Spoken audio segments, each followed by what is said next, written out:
Tonight, we drift gently into a quiet corner of history, a place where the sun has already slipped below the horizon, where streets grow empty, doors close softly, and the world slows down. This is the hour when ancient cities changed their character, when daylight duties faded and another kind of work began. Imagine the last sounds of the day settling into the stones. The murmur of markets has ended. Footsteps grow fewer. Oil lamps flicker one by one behind wooden shutters. The air cools. The sky darkens patiently. This is the moment when night watchmen step into view. They were not heroes. They were not rulers. They were rarely celebrated. Yet night after night, century after century, they walked the same paths. Quietly, steadily, often unnoticed. To understand them, we must slow ourselves down. We must forget modern lighting, alarms, and clocks.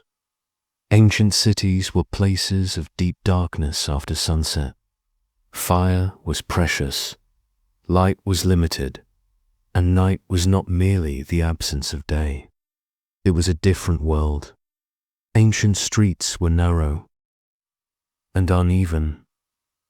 Stone, packed earth, or worn bricks shaped the ground beneath tired feet. Buildings leaned close together. Upper floors sometimes reached over the road, narrowing the sky above. At night, shadows gathered in these tight spaces. Corners became uncertain. Sounds traveled farther than expected. In this darkness, the city still breathed. Fires burned in hearths. Animals shifted in stalls. Someone coughed behind a wall. Somewhere, a baby cried briefly, then fell silent again. The night watchman listened. To all of it, his work began as the city prepared for sleep. Before true darkness settled, he checked his tools. They were simple: a staff or spear, a lantern, sometimes a horn or bell. Nothing elaborate, nothing designed for speed. He dressed for function, not comfort. Layers for warmth, sturdy sandals or boots. Clothing that marked him as someone on duty, but not someone important. In many cities, he was not alone. Watchmen worked in pairs or small groups. Sometimes they rotated routes. Sometimes they followed the same path every night, until the stones knew their steps. Their task was not constant movement. It was presence. They walked slowly. They paused often. They listened more than they spoke. One of their quiet responsibilities was fire. In ancient cities, fire was both a gift and a danger. A single overturned lamp could destroy a neighborhood. That is why watchmen paid close attention to smells. Smoke at the wrong hour, an unfamiliar warmth in the air, a glow where there should be darkness. They knew the city well, which households cooked late, which workshops kept embers alive overnight, which families were careless, and which were cautious.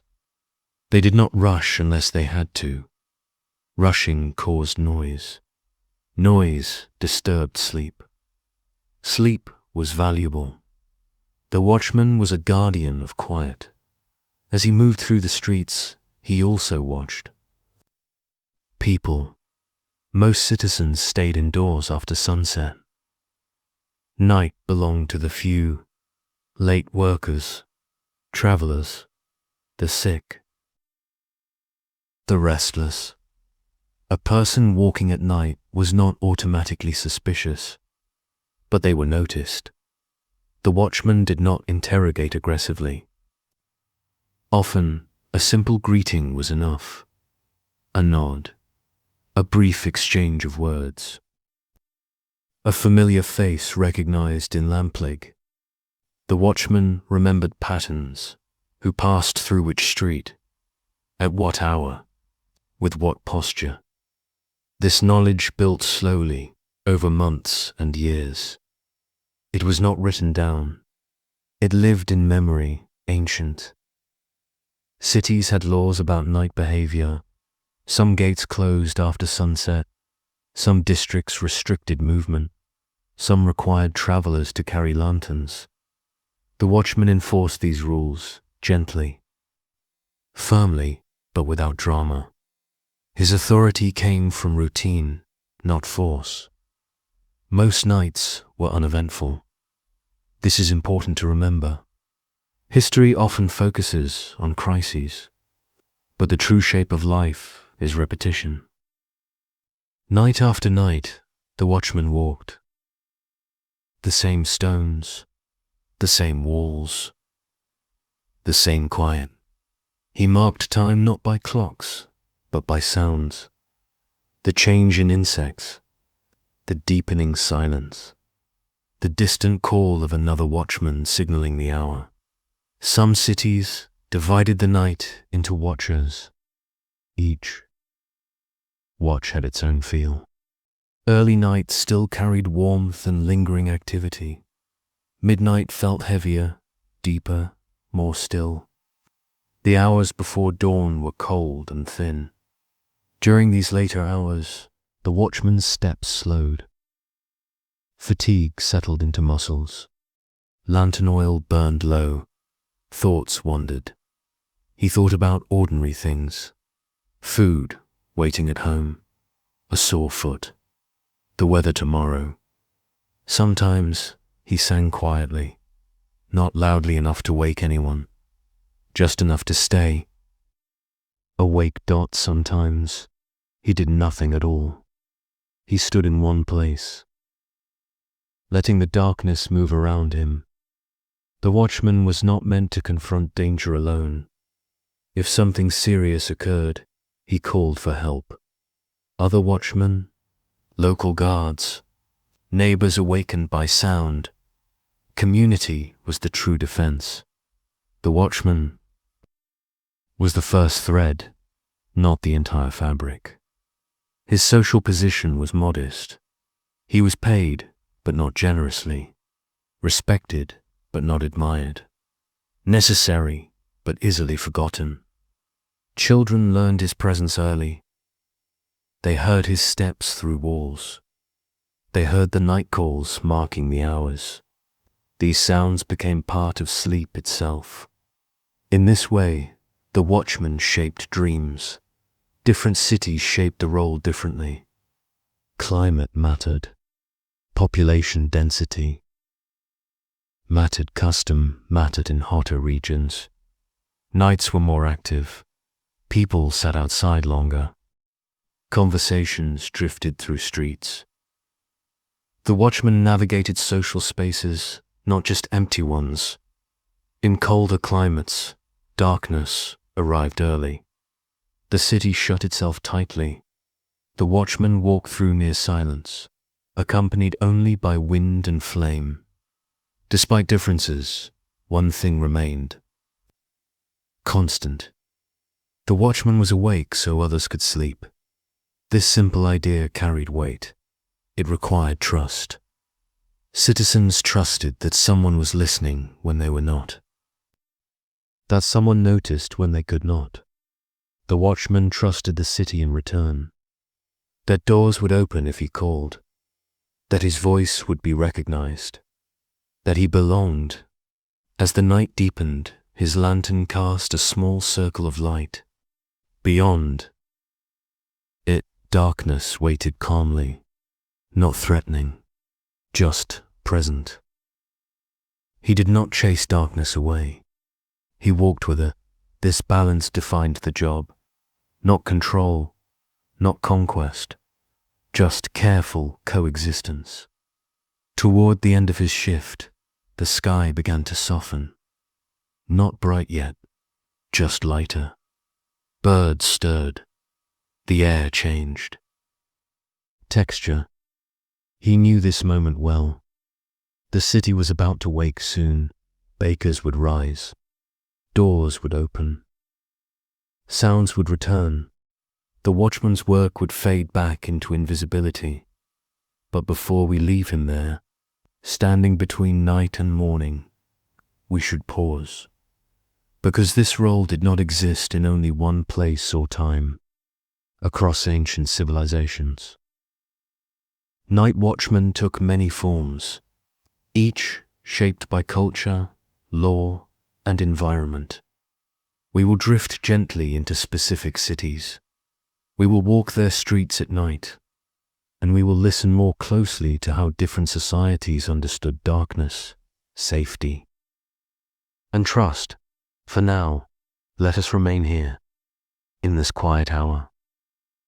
With the watchman still walking, the watchman continued his slow walk as the city hovered in that fragile space between night and morning.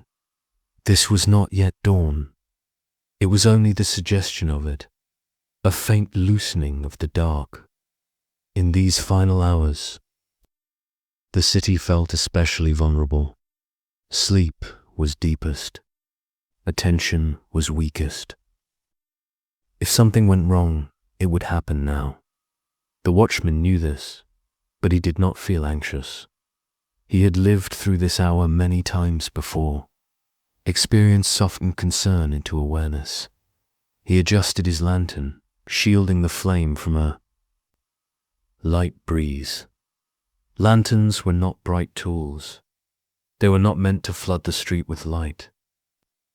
They were meant to give just enough visibility to avoid stumbling, to recognize a doorway, to see a face. Too much light was unnecessary. Too little was dangerous. The watchman lived between those two extremes. As he passed familiar homes, he noticed small signs of life, a pot cooling near a doorway, a shutter left slightly open, a dog lifting its head, then settling again. These details mattered. They told him that the city remained intact, that nothing unusual had disturbed the night. In some ancient cities, watchmen were required to call out the hours. Their voices carried softly through the streets, measured and calm, not shouted, not sung. Simply stated, the words themselves were often unimportant.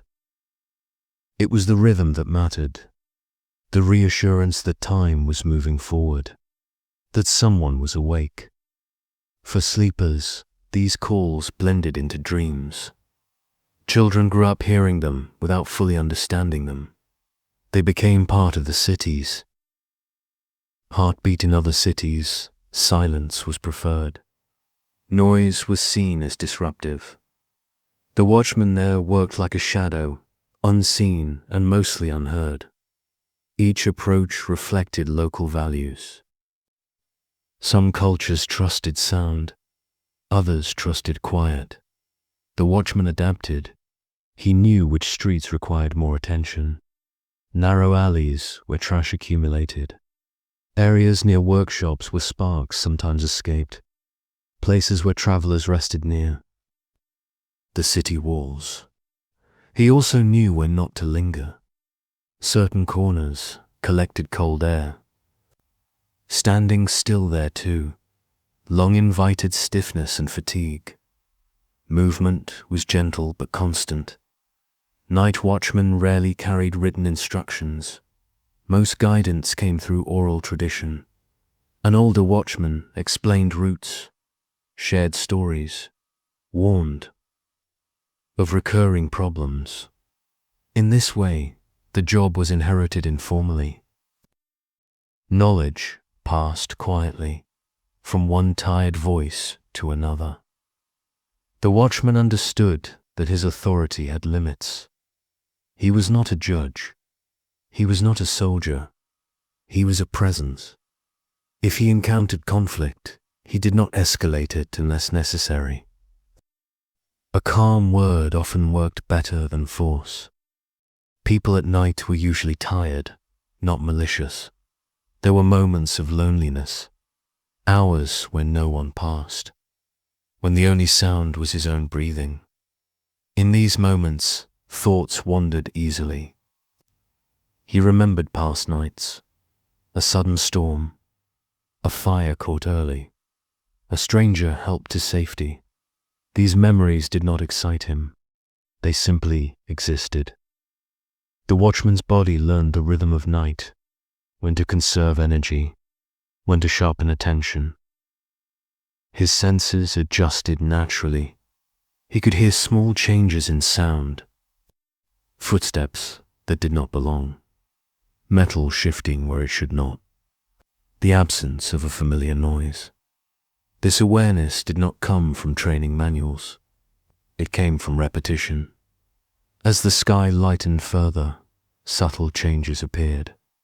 Colors returned. Slowly, stone took on texture. Shadows softened. The watchman knew his shift was nearing its end, but he did not rush. The final minutes were still part of the job. Early risers began to appear. A baker unlocking a door. A worker carrying tools. These people nodded politely. They recognized him. Recognition was important. It confirmed his place in the cities. Rhythmed out, eventually, another watchman or city official arrived to relieve him. There was rarely ceremony. A few words exchanged. A shared understanding. The watchman handed over nothing physical, only responsibility. As he walked home, the city fully awakened behind him. Daytime concerns replaced nighttime ones. He faded into anonymity. Most people never thought about him again. That was part of the design. Yet his work lingered invisibly, in intact buildings, in uninterrupted sleep, in mornings that began without crisis. Night watchmen existed because ancient cities accepted a simple truth. Darkness changed behavior. It required attention. Rather than fear the night, these societies adapted to it. They created roles that matched its pace. The watchman did not fight night. He accompanied it. This quiet companionship shaped urban life. For centuries, long before modern systems replaced human vigilance, there was someone walking slowly through darkness. Listening, as we prepare to move forward, it is worth holding on to this image. A single figure, a small lantern, a sleeping city. We will gently step into specific ancient civilizations. We will see how different cultures organized their nights, how laws, beliefs, and environments shaped the watchman's role. For now, let the night settle again. Let the footsteps fade, and let us rest briefly before continuing. We begin again, gently. From where we last rested, the city has already slept through the night. The watchman from before has gone home. Morning has passed, and now, slowly, another night approaches. It is important to remember where we are. We are still in the ancient world. There are no streetlights waiting to turn on. No switches, no glowing windows stretching across neighborhoods. When the sun lowers, darkness returns fully, as evening settles. Different cities prepare in different ways. Some close gates early. Some allow movement until stars are high. Some expect silence. Others accept quiet activity. Tonight, we drift into one of the earliest and most influential urban landscapes, the cities of ancient Mesopotamia. Here, between rivers, cities rose from mud, brick, and labor. Their streets were irregular, their walls thick, their nights warm, but never empty. In these cities, night watchmen were often tied closely to the city gates. Gates were not just entrances. They were boundaries between order and uncertainty.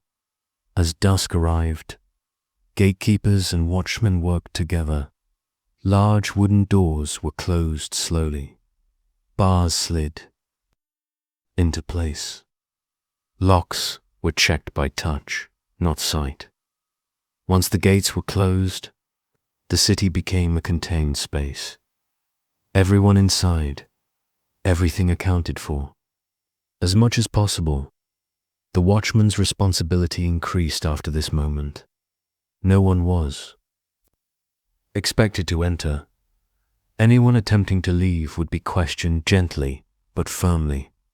Inside the walls, streets narrowed, homes pressed close together, flat rooftops, absorbed heat during the day and released it at night. Many families slept on these rooftops during warmer months. This changed how watchmen moved. They were careful with their lanterns' light. Could disturb dozens of sleepers at once. Sound traveled upward easily. A dropped staff, a careless step, all noticed so. The watchman learned softness. His sandals were worn smooth, his pace measured. He avoided sudden movements. In Mesopotamian cities, watchmen were often associated with temples. Temples were active day and night. Offerings burned. Priests slept nearby. Sacred objects required protection. The watchman passed these spaces with special attention. He did not linger. He did not intrude. He simply ensured continuity. Continuity was sacred. The night itself was divided into watches. Often 3. Early night, deep night, late night. Each watch had a slightly different tone. Early night still held voices and cooking smells. Deep night was quiet and heavy. Late night carried anticipation of dawn. The watchman adjusted his awareness. Accordingly, during deep night, he watched fire most closely. Oil lamps left unattended. Embers still glowing. A warm wind could be enough to carry disaster. Cities built of mud brick were vulnerable. Fire did not always spread fast, but it spread quietly by the time flames were visible. Damage was already done. So the watchman relied on scent. Burning oil smelled different from cooking fat. Wood smoke carried its own message. He learned these differences over years. In some Mesopotamian texts, night watchmen are mentioned indirectly, not as individuals, but as a presence, a role assumed to exist. This tells us something important. They were not remarkable. They were expected. Leaving Mesopotamia, we drift westward, slowly, into ancient Egypt. Here the night carried different meanings. The Nile shaped everything. Its rhythms defined work and rest.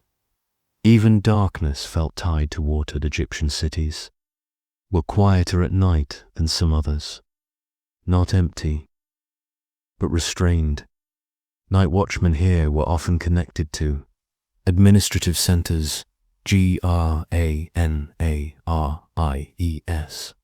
storage buildings, workshops tied to state. Production, grain mattered deeply. Protecting it mattered even more. The watchman walked along long walls, smooth, stone, wide spaces. Unlike the narrow streets of Mesopotamia, Egyptian cities often felt more open. This changed sound. Footsteps echoed differently. Voices carried farther. The watchman learned to stand still more often, listening, letting sound come. to him in Egypt. Night also held religious weight. The sun god traveled through the underworld each night. Darkness was not feared. It was understood as part of a cycle. This belief softened the watchman's role. He was not guarding against chaos. He was maintaining balance. His posture reflected this, calm, unhurried. He did not shout hours. He relied on position and routine. Some watchmen worked near temples, others near royal estates. Each space had its own rules in temple districts. Silence was strict in worker areas. Quiet murmurs continued late. The watchmen adapted without complaint. We move now, gently northward, into the ancient Greek world. Here, cities felt different again. Greek cities were deeply social. Public spaces mattered. Daytime activities spilled into evenings. But once night settled, there was a clear shift. Greek night watchmen were often citizens, performing duty, not professionals, not lifelong watchmen. They served in rotation, a civic responsibility. This changed the tone of the role. The watchman was watching his own city, his neighbors. His streets.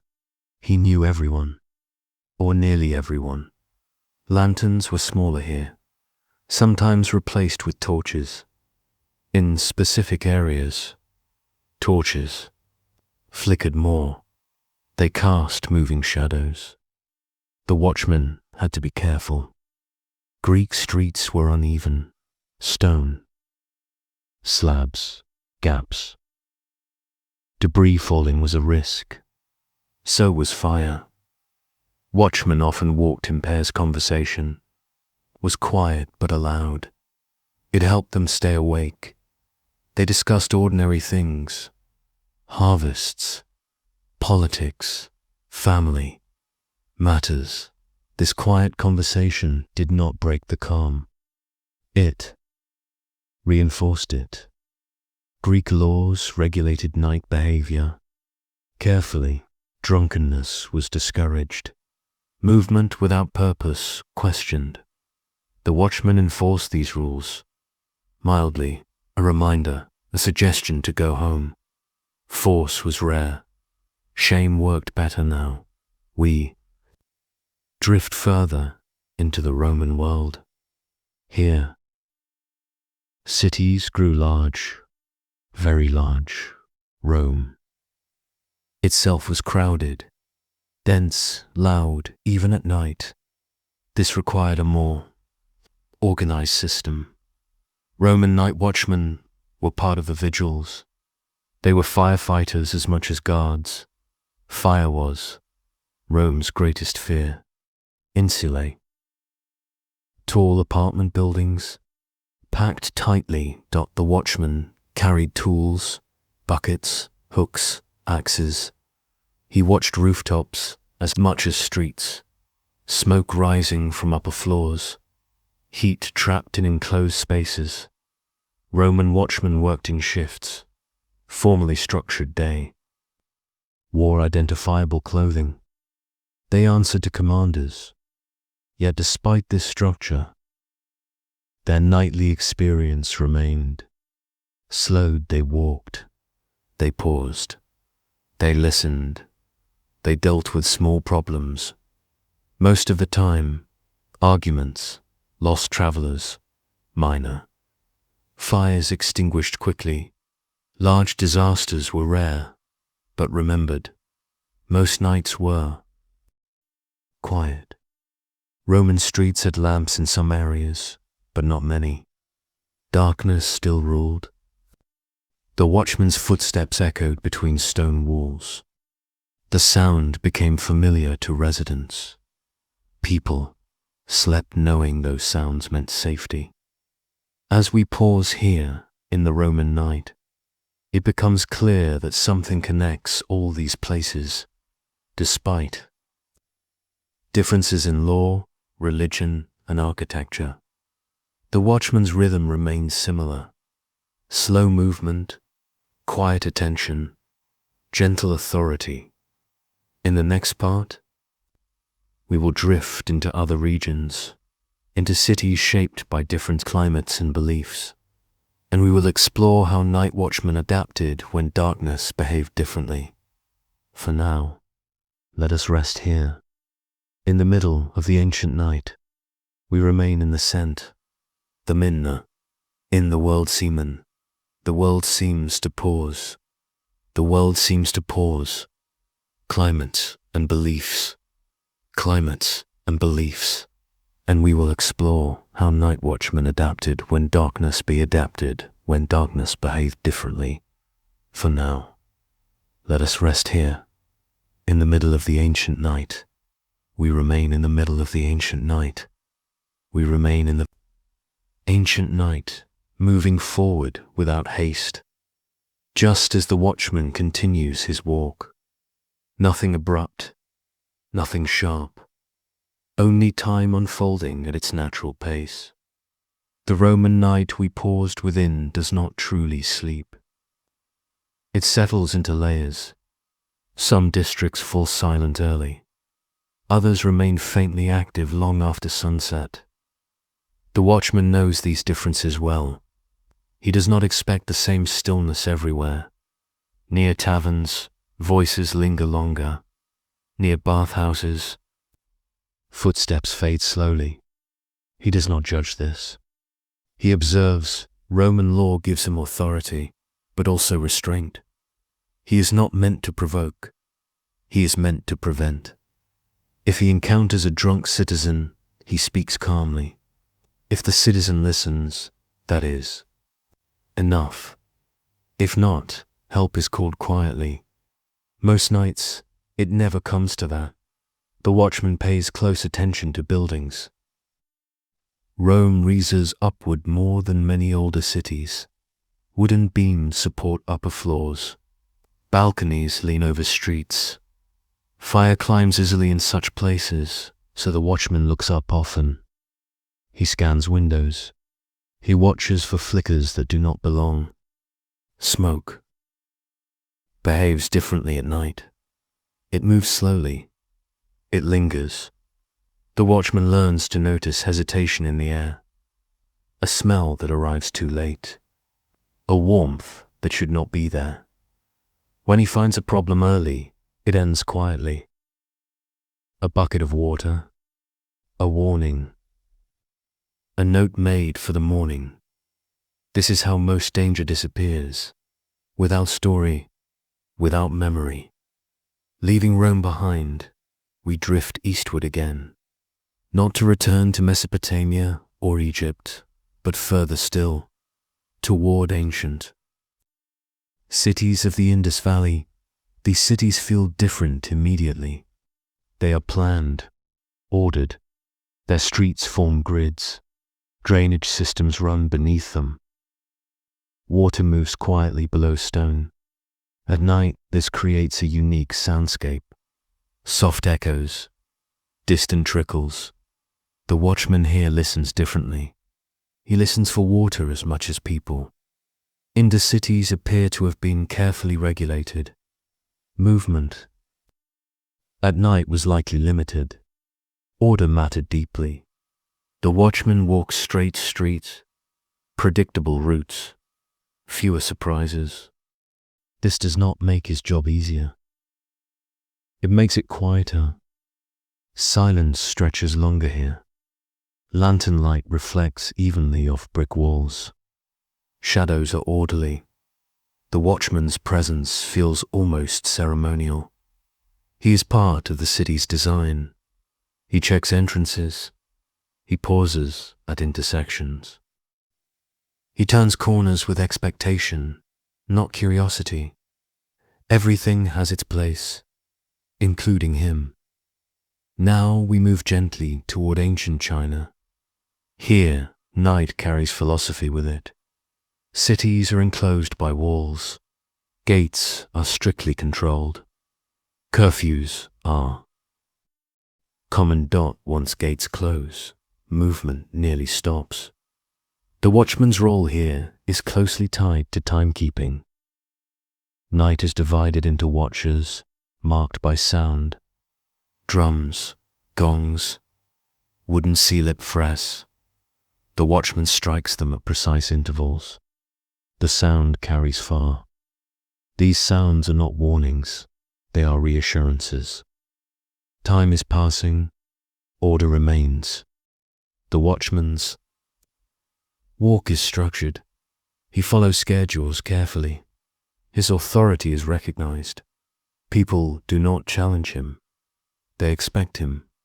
In these cities, night watchmen often live near their posts.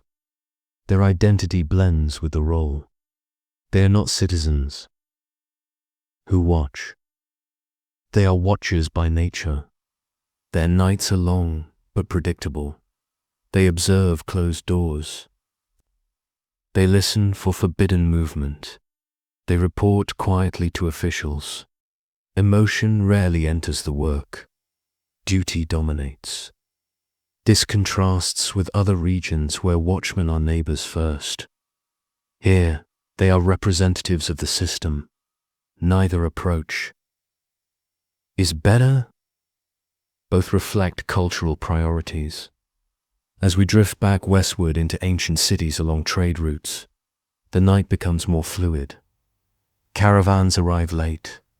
Merchants rest near gates. Animals shift and breathe. The watchman here must be flexible. Not everything unfamiliar is dangerous. Not every sound requires action. He learns accents. He recognizes travel-worn posture. He offers directions quietly. He points to safe resting places. In these moments, the watchman becomes a guide rather than a guard. Night reveals character, both of cities and of those who walk them. Across all these regions, one pattern remains steady. The watchman's success depends on patience. He cannot rush the night away. He cannot force stillness. He waits. This waiting shapes him. His body adapts to slow time. His mind softens. He becomes comfortable with repetition, with sameness. This is why the watchman rarely appears in grand historical records. His work does not change history quickly. It preserves it quietly. Cities endure not because of dramatic acts, but because of thousands of uneventful nights. The watchman contributes to each one.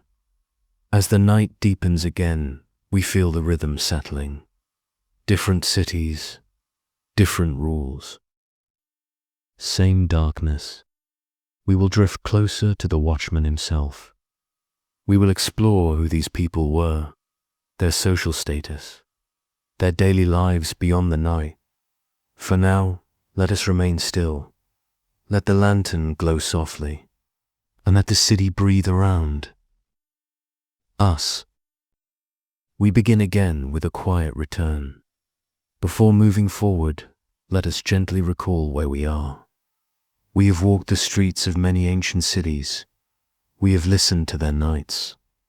We have followed the slow steps of watchmen as they move through darkness shaped by culture, law, and belief. Now, we drift closer. Closer not to the city, but to the person, the watchman himself. He is often described by his role, not by his life. But he does not vanish when the sun rises. He has a home, a routine, a place in the social fabric. To understand the night watchman fully, we must follow him into daylight. When his shift ends, he does not celebrate.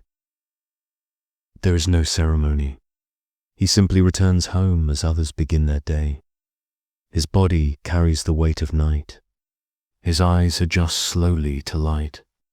His steps remain measured even in crowds. Sleep does not come immediately. Ancient cities were loud in the morning. Carts moved early. Animals were fed. Voices rose. The watchman often slept in fragments. Short rest, light rest. A habit formed over years. His home was modest, not isolated, not central. He lived among artisans, laborers, and traders. People like himself. His neighbors understood his schedule. They spoke softly near his door. Children learned not to knock. This quiet respect was not written law.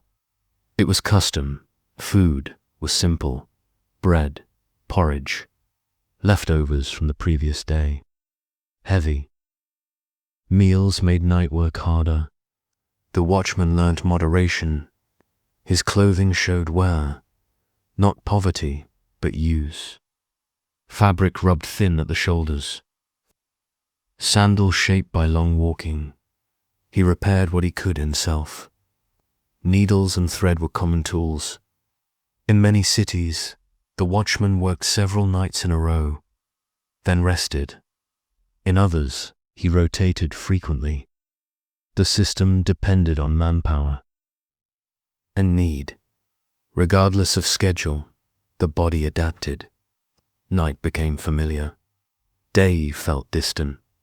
Socially, the watchman occupied an in-between space. He was trusted, but not powerful. Recognized, but not admired. People greeted him politely. Rarely warmly, rarely coldly. Children watched him with curiosity. Adults with quiet appreciation. He knew secrets without collecting them. He saw people at their most tired, their most unguarded. He did not repeat what he saw. That was part of. In some cultures, watchmen were prohibited from gossip. In others, it was simply understood. Trust was fragile. Once broken, the role failed. Training for a night watchman was informal. There were no schools, no written exams. He learned by walking beside someone older, by listening, by observing. The older watchman pointed out small things. A loose shutter that creaked only in wind. A door that never fully closed. A household that burned lamps too long. This knowledge was practical. It saved effort. It saved lives quietly. Mistakes happened. Early. A missed sound. A delayed response. Older watchmen corrected gently. Harshness created fear. Fear dulled attention. The night demanded calm. Emotionally, the work shaped patience. Long stretches without stimulation trained the mind to settle. The watchman became comfortable with boredom.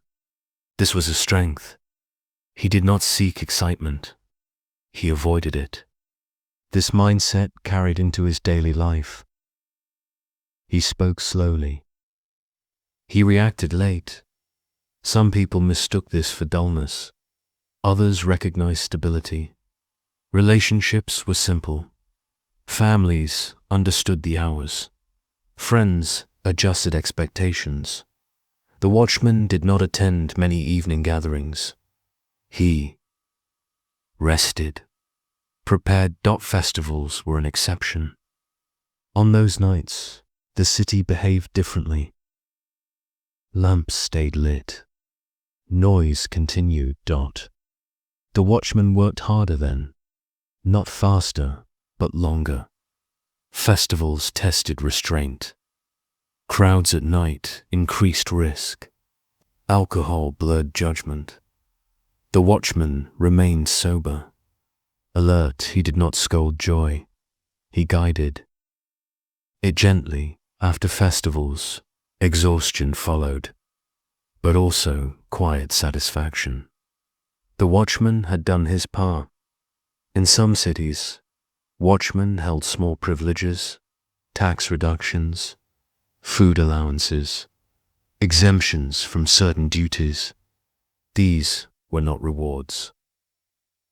They were a recognition of necessity. The city understood that night labor carried cost. In other places, no such benefits existed. The watchmen worked out of obligation or survival. These differences shaped morale. Still, across regions, a shared identity emerged. Watchmen recognized one another as ele, by posture, by pace. Even without speaking, they understood. When watchmen aged, they did not always retire formally. Some transitioned into gatekeeping. Others trained younger men. A few continued as long as their legs allowed. Their knowledge deepened with time, their roots memorized fully, their instincts refined. An old watchman walked slower, but he missed less. As we pause here, near the watchman's doorway, with daylight filtering in, we begin to see him clearly, not as a symbol, not as a function, but as a person shaped by night. We will return to the streets, but this time we will follow the watchman through unusual nights, storms, fires narrowly avoided, moments when routine bent but did not break. For now, let him rest. The night will return soon enough. The watchman rests only briefly. Even during sleep, his awareness does not fully fade. Years of night work have shaped his senses. They remain lightly awake even when his body is still. A sudden sound can pull him from rest. Not sharply, not with fear. Just a quiet readiness. This readiness defines him more than strength ever could. When evening returns, preparation begins again. Not hurried, not ritualized, just familiar. He adjusts his clothing, checks his lantern, feels the weight of his staff. In his hand, there is comfort in this repetition. Predictability soothes the mind. As he steps outside, the city begins its daily closing. Shops shut doors. Voices soften. The sky lowers its light gradually. Some nights are ordinary. Others are not. A storm, for example, changes everything. Rain alters sound first. Footsteps disappear. Distant noises blur together. The watchman listens differently then. He relies less on hearing and more on sight and smell. Rain also affects. Fire. It can extinguish small flames, but it can also drive people indoors quickly, increasing risk. The watchman moves more often during storms. He checks covered areas. He watches for water pooling near structures. In cities with poor drainage, rain creates hazards. Mud forms. Paths disappear. The watchman walks slower. Falls help no one. Wind brings its own challenges. Lantern flames flicker violently. Shadows jump. Strong wind carries sparks farther than expected. Roof embers become dangerous. On such nights, the watchman looks up constantly. Roofs, balconies, awnings. He does not panic. He observes. Most storms pass quietly. The city exhales afterward. Fire nights are rarer, but remembered longer. Often, fire begins small. A tipped lamp, a forgotten ember. The watchman smells it first. A change in air. A warmth where none should be. He does not shout immediately. He confirms. If the fire is small, he acts alone. Water, dirt, a firm hand. If it spreads, he calls for help. Ancient cities respond slowly but collectively. Neighbors wake. Buckets move. Doors open. The watchman coordinates gently. He does not command. He directs. When the fire is controlled, there is no applause. Only relief. People return to sleep. By morning, little evidence remains. Ash, a damp patch on stone. History does not record these nights. But they happen often enough to matter. Another unusual night is one of illness. When sickness spreads, fear follows quietly. People avoid contact. Movement decreases. The watchman becomes a boundary keeper. He watches who moves, who lingers. He enforces isolation without cruelty. A reminder, a suggestion. His presence reassures those inside. Someone is still watching. There are nights of mourning, too. A household keeps lamps burning longer. Voices whisper instead of sleep. The watchman slows near these homes. He does not interrupt grief. Respect is part of safety. Occasionally, conflict breaks out. Arguments spill into streets. Emotions rise. The watchman steps between only if needed. Often, his presence alone calms voices. People remember they are seen. Very rarely, violence occurs. But it is not the watchman's role to resolve it fully. He contains it until help arrives. These moments test him, not physically, emotionally. He must remain steady when others are not. After such nights, fatigue deepens, but pride does not. The watchman does not think in terms of success or failure. He thinks in continuity. Did the city remain intact?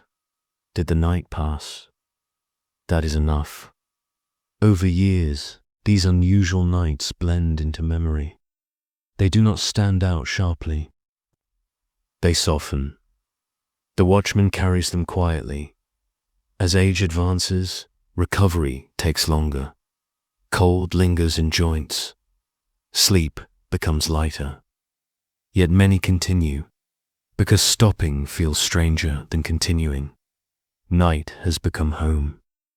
Eventually, when the Lara, Bodhi insists, the watchman steps back. Not all at once. Gradually, fewer nights. Shorter routes. He watches others take his place. He notices their mistakes. Their learning, he offers advice sparingly. Too much instruction overwhelms. A quiet word works better. When he finally stops, the city does not mark the moment. The night continues. Another lantern appears. This is not loss. It is design. Roles outlast individuals. That is how cities survive. We stand between generations of watchmen, past and future overlapping briefly. We will explore how ordinary citizens experienced the watchman, how sleep felt different because someone was awake, how trust formed silently in darkness. For now, let the watchman's lantern dim, let the night remain calm. We return gently once more, as if waking slowly in the middle of the night and then settling back into sleep. The streets are familiar now. The darkness feels known. But this time, we do not walk beside the watchman. We lie still. We are inside. The ancient city, but behind closed doors.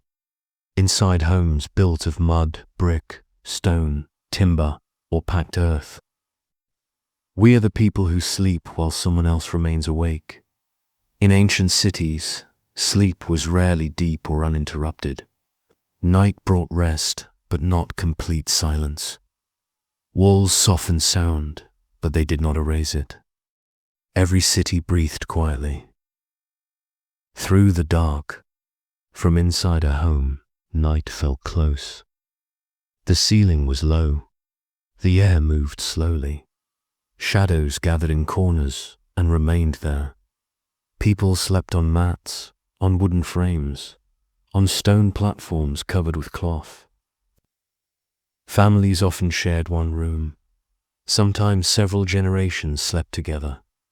In this closeness, every sound mattered.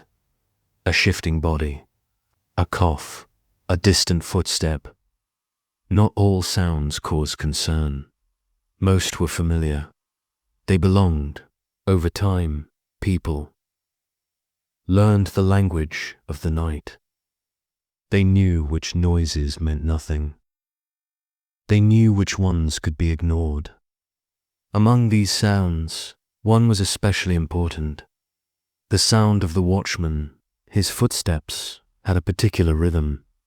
Not hurried, not careless. Steady and unchanging. Even when sleepers did not fully wake, there. Bodies recognized this rhythm. It signaled order. It told the mind that the city was still intact. In cities where watchmen announced the hours, voices floated gently through the darkness. They were not loud. They were not meant to wake anyone. They existed between waking and sleeping. A person might stir briefly, hear the call, and drift back into rest without thought. Time was passing. Nothing was wrong. In cities that preferred silence, reassurance came differently, through the absence of sudden noise, through nights that ended the way they began. Parents trusted this quietly. They did not explain it to children in detail. They simply lived within it. Children absorbed this sense of safety naturally. They learned it before they understood it. A child might wake once, frightened by a dream. Before crying out, the child might hear a familiar sound outside. Footsteps, a soft voice far away. The fear softened. Sleep returned. This happened countless times, unnoticed and unrecorded. The watchman was not a figure of imagination. He did not become a character in stories told to scare children into obedience. Instead, he became part of normality. He is outside. Parents might say that is his work. Nothing more was needed. This presence shaped how people prepared for sleep. Doors were closed carefully, but not anxiously. Lamps were dimmed rather than extinguished suddenly. Households settled gradually.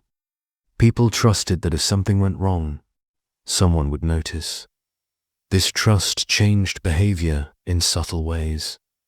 Windows were left open in heat. Families slept on rooftops during warm seasons. Animals were left in courtyards. Without constant supervision, the watchman made these choices possible. Travelers noticed the difference immediately. In cities with night watchmen, sleep came more easily to outsiders. Even unfamiliar walls felt less threatening. Inns closed early. Streets quieted. The city signaled rest. The watchman did not interact directly with sleepers. He did not check doors. He did not peer into windows. That would have broken the balance. His role was to remain outside, at the edge of private life, close enough to help, far enough to respect. For families facing difficulty, this balance mattered even more. A home with illness slept lightly. A home with a newborn never fully rested. A home in mourning kept lamps burning longer than usual.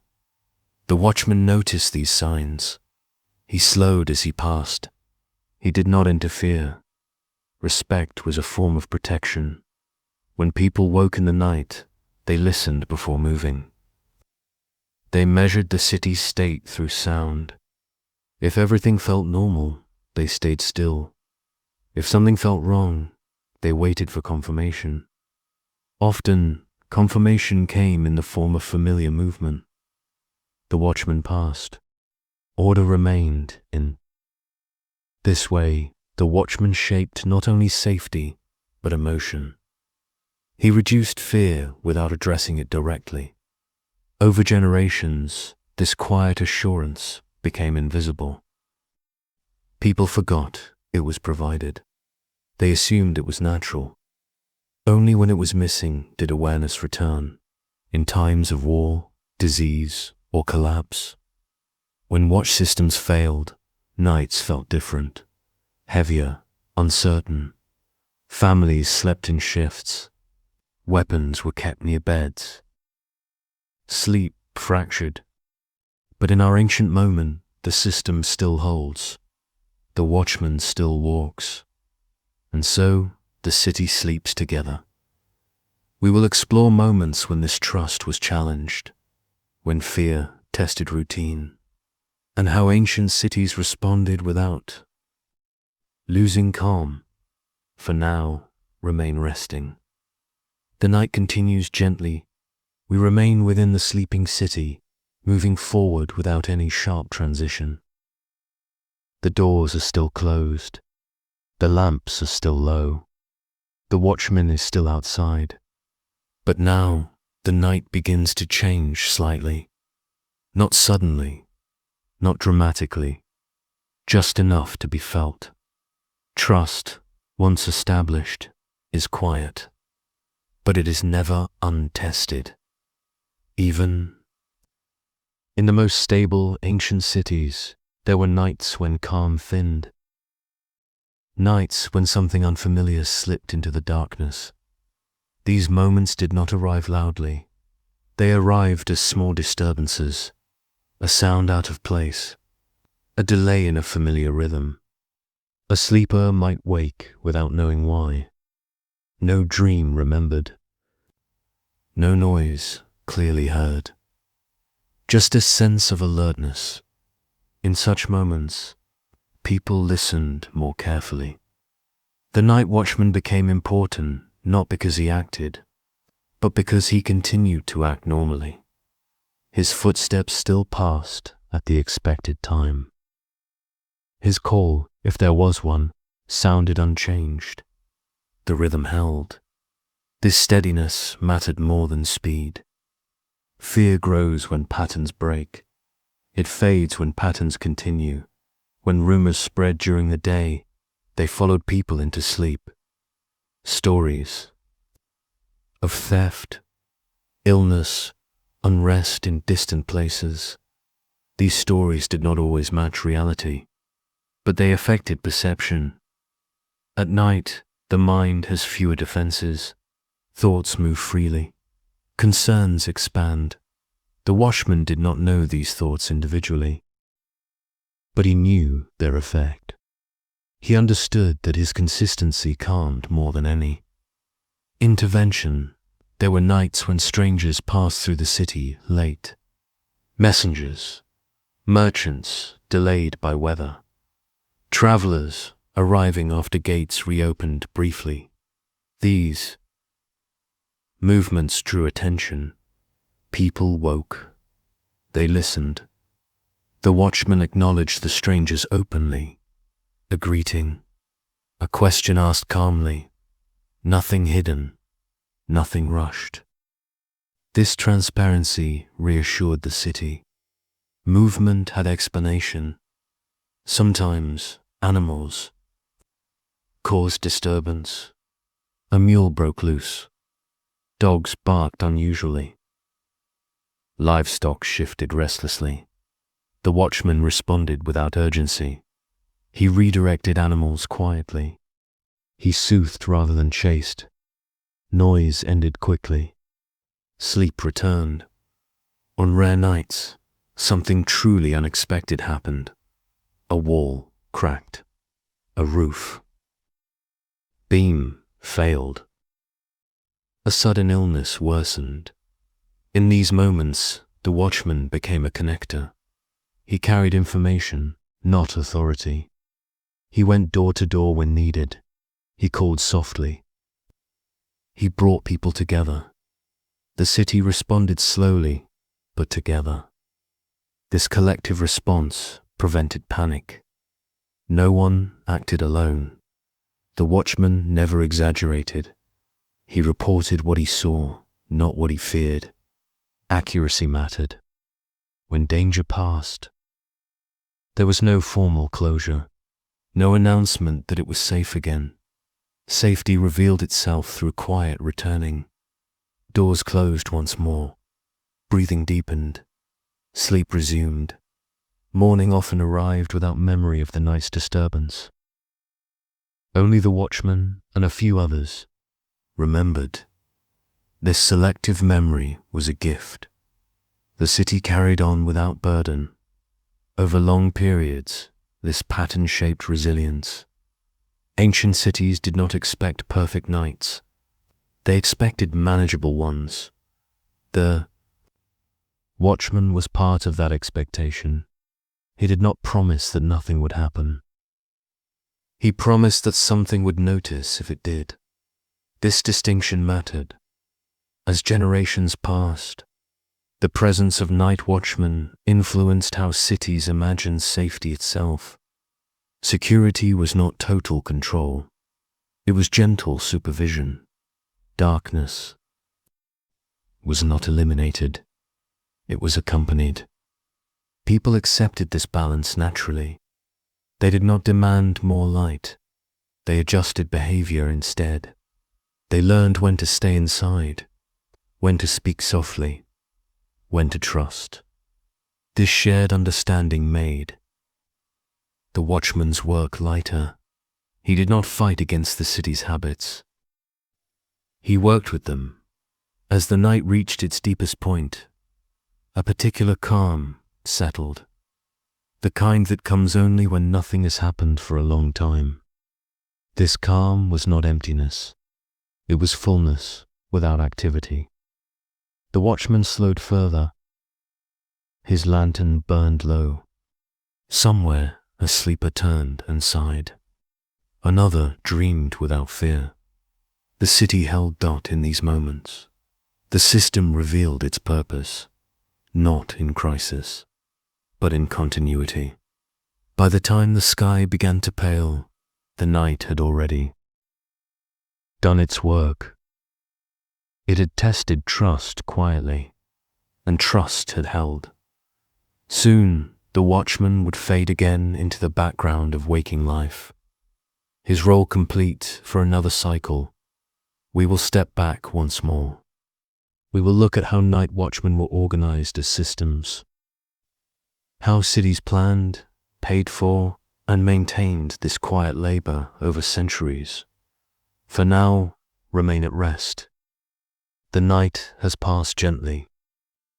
The night has returned again, as it always does, not as something new, but as something familiar.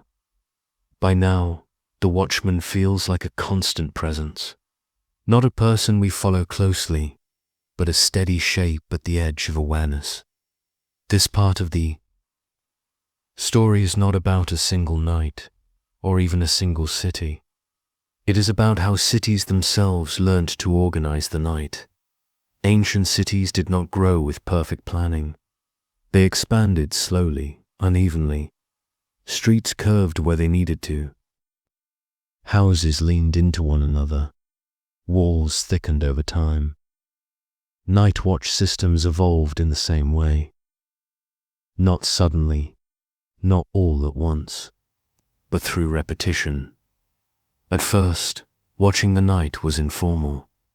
A neighbor stayed awake. A family took turns. A gatekeeper listened longer than required. As cities grew larger, this was no longer enough. Too many streets, too many people, too much darkness. This is when watching the night became a role rather than a favor.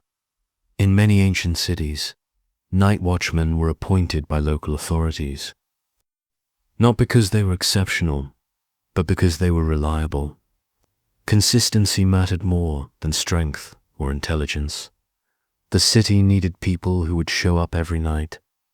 People who would walk the same routes without complaint. People who would not seek excitement. Payment was modest, often just enough to live, sometimes supplemented with food, grain, or exemptions from other labor. The goal was not to reward, but to sustain. Organizing night watchmen required understanding the city itself, which streets were busiest, which areas were most vulnerable, which buildings posed risk after dark. Routes were assigned carefully, not evenly, but intentionally. A crowded residential district required frequent passing. A storage area required careful observation. A wealthy neighborhood required discretion. The watchman learned his route until it became instinct. He knew where.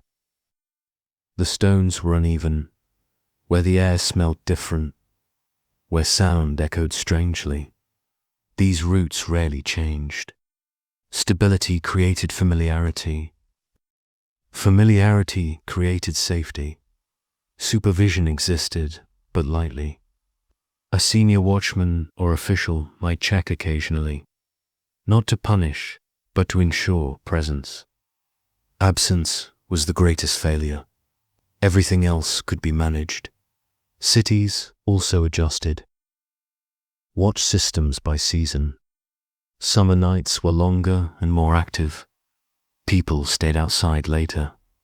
Heat increased fire risk. Winter nights were quieter, but harsher. Cold slowed movement. Lanterns burned faster. Watch schedules shifted accordingly. More coverage when needed. Less when the city slept deeply. Some cities divided watchmen by hour, others by district. Some combined both. The structure reflected local priorities, records, where they exist, rarely describe nightly routines in detail. This absence is meaningful. It suggests that the system worked quietly. People wrote about breakdowns, about fires, about crime. They did not write about ordinary success. The watchman's work blended into the background of civic life, as expected as walls, as unnoticed as drains. Yet maintaining such a system required ongoing effort. Lanterns needed oil. Equipment wore out. People aged. Cities adapted slowly. When a watchman could no longer walk long distances, routes shortened. Younger watchmen covered more ground. Knowledge transferred gradually. There were no sudden replacements. Continuity mattered more than efficiency. In some regions, watchmen formed loose groups. They shared information. They coordinated quietly. If one route felt unstable, others adjusted. This cooperation was not formalized. It was practical failures. Were addressed quietly too. A watchman who slept on duty was removed gently, not publicly, not harshly that the city could not afford resentment. It needed trust. Night watch systems also reflected social hierarchies. In some places, citizens took turns. In others, hired laborers bore the responsibility. This difference shaped perception. When citizens watched the night, safety felt communal. When hired watchmen did, safety felt provided. Both models worked, but differently. Over time, cities learned what kind of watchman they needed. Not a warrior, not a judge, a presence. This realization influenced architecture as well. Street layouts changed. Public spaces shifted. Cities subtly shaped themselves around the rhythm of night. As we pause here, we are standing at the center of an idea. The idea that safety does not require constant action. It requires steady attention. We will continue this thread. We will look at how night watch systems survived change, war, growth, new rulers. For now, the system holds.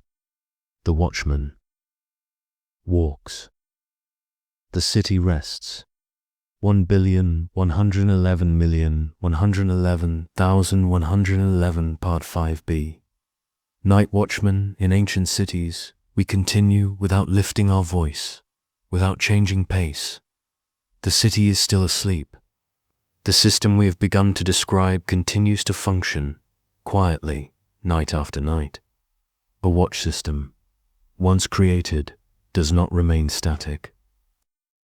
Ancient cities were never frozen in time. They expanded. They contracted. They changed rulers, customs, and priorities. And through all of this, the night still came. When cities grew larger, watch systems stretched. Routes that once took us short. Time now required longer walks. New neighborhoods appeared beyond old walls. Temporary solutions became permanent. Rather than redesign everything at once, cities adjusted gradually. A new watchman was added. A route was split in two. An extra call was introduced during the deepest hours. These changes were practical, not ideological. They responded to need, not theory. During periods of war, the night changed character. Fear entered more easily. Rumors traveled faster than footsteps. Watchmen did not become soldiers, but their roles sharpened. They paid closer attention to gates. They watched for unusual movement. They listened longer. Yet even then, the goal was not constant alarm. It was controlled awareness too. Much tension exhausted a city. Sleep still mattered. In some cases, night watchmen worked alongside temporary guards, militia members, gate soldiers. The watchman acted as guide. He knew the streets better than anyone. He knew which paths flooded, which alleys narrowed suddenly. Outsiders relied on this knowledge. When war ended, the city exhaled. Extra guards left. The watchman remained. Political change brought other challenges. New rulers introduced new laws. Curfews shifted. Permissions changed. The watchman adapted quietly. He enforced new rules with old methods. Calm reminders. Familiar presence. Because he remained the same, the city adjusted more.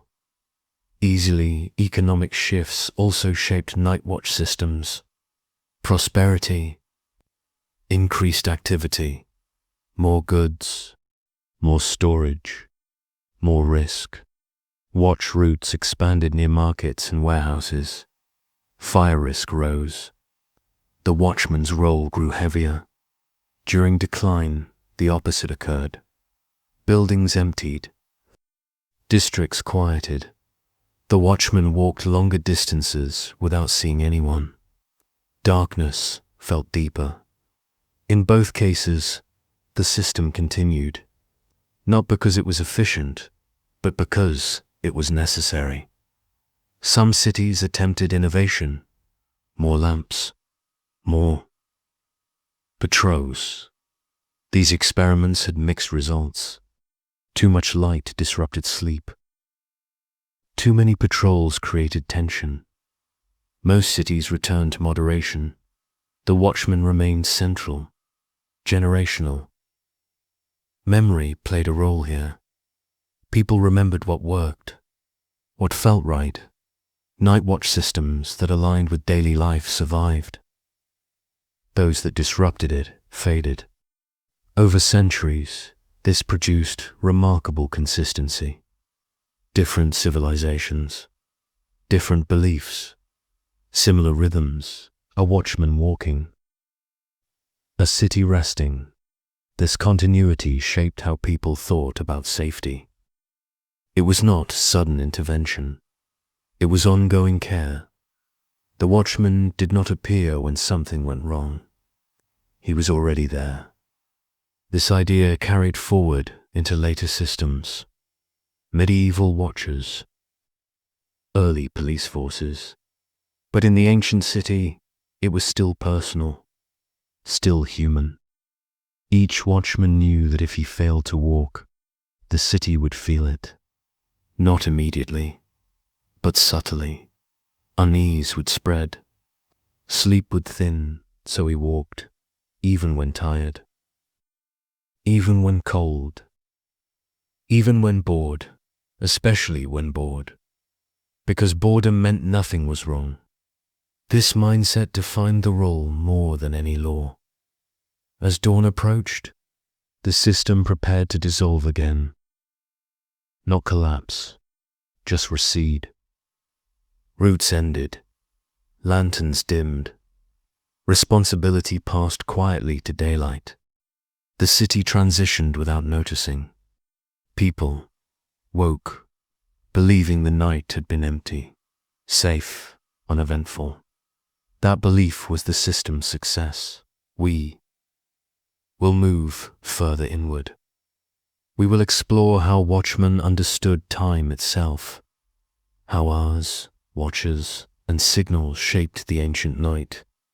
For now, let us pause here. The system remains in place. The night is calm,